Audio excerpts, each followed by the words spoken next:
Hey everybody, welcome to August Reset. It's week one. We're wrapping up Digital Detox. And Trent, you mentioned two things yesterday that really hit me. One of them was about boundaries. And when I watched that class, which if you like this, share it with your friends and you can text digital below. That class is really good.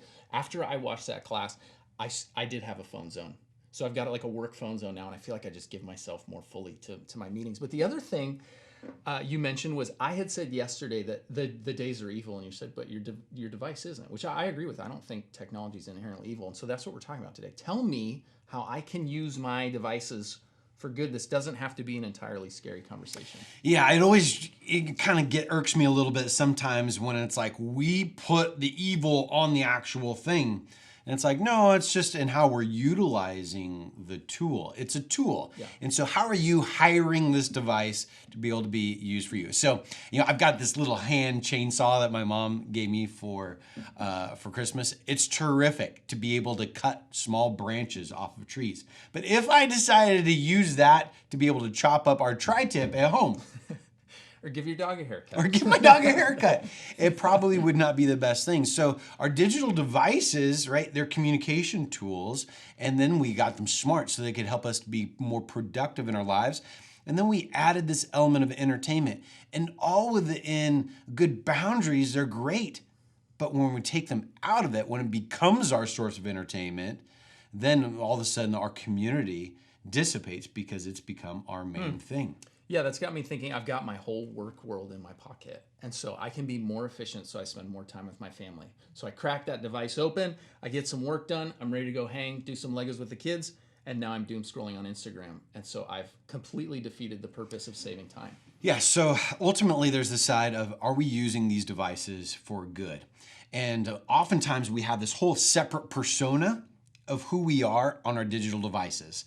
Through our social media feeds, it's all of the best pictures. It's the best smiling one. And now there's filters. Do we even look better? And all these sorts of things.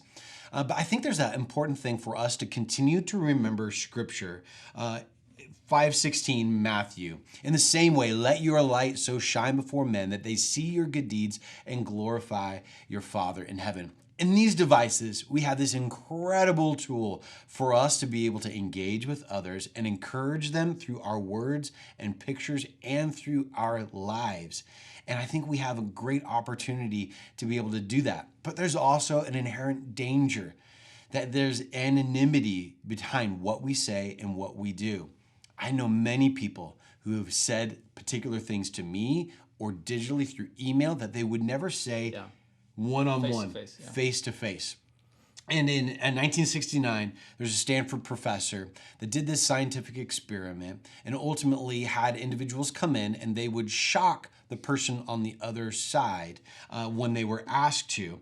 And they could come in hooded, meaning no one could see who they were, or with just who they were. The people that were hooded were 2 times more likely to be able to pull off the shock than the people that were unhooded. Because they were anonymous. Because they were anonymous. Yeah. And there's something dangerous about the anonymity with our words on the internet. And ultimately, it's not a matter of anonymity because we know that God is all-knowing.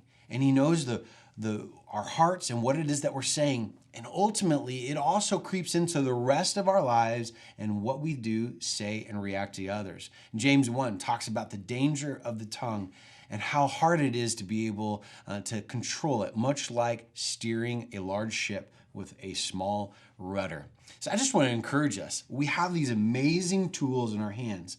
And how are we going to determine to utilize them?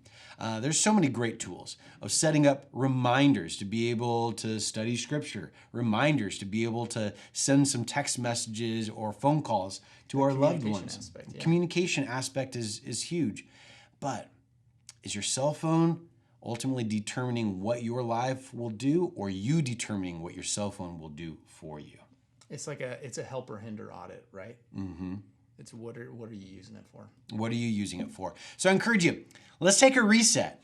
Or maybe it's just a reevaluation of what this device is in our lives. And let's make sure that it's not mastering us, but we're mastering it and utilizing it for the purpose and plan that God has in store for you. Next week, we're going to be taking a look at resetting spiritually. Thank you so much for being a part of the Daily Dose. We look forward to having you back next week.